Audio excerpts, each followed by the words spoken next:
வெயில் காலம் வந்துருச்சு, அதனால நம்ம பார்த்தீங்கன்னா நிறைய லெமன்ஸ் வந்து யூஸ் பண்ணுவோம். ஸோ இது அப்படியே ஃப்ரிட்ஜில் வைக்கும்போது சீக்கிரமாக காஞ்சி போயிடும், இல்லைன்னா வீணாக போயிடுங்க.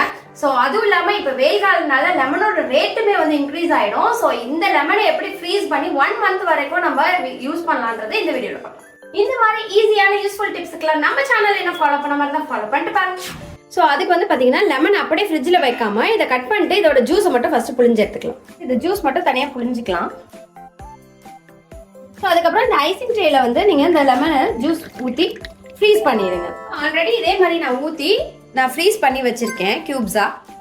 ஸோ இந்த மாதிரி நம்ம பார்த்தீங்கன்னா இந்த க்யூப்ஸாக ஐஸ் க்யூப்ஸாக பண்ணி வச்சுக்கிட்டோம்னா நமக்கு எப்போ தேவையோ ஒரு க்யூப் போட்டு நம்ம ஐஸ் ஜூஸோ இல்லைனா வந்து பார்த்தீங்கன்னா லெமன் ரைஸோ அந்த மாதிரி எதுக்குனாலும் வந்து நம்ம யூஸ் பண்ணிக்கலாம். ஸோ மறுபடியும் வந்து பார்த்தீங்கன்னா ஒரு டப்பாவில் க்ளோஸ் டைட் கண்டெய்னரில் நீங்கள் போட்டுட்டு அதை ஃப்ரீசரில் வச்சுருங்க.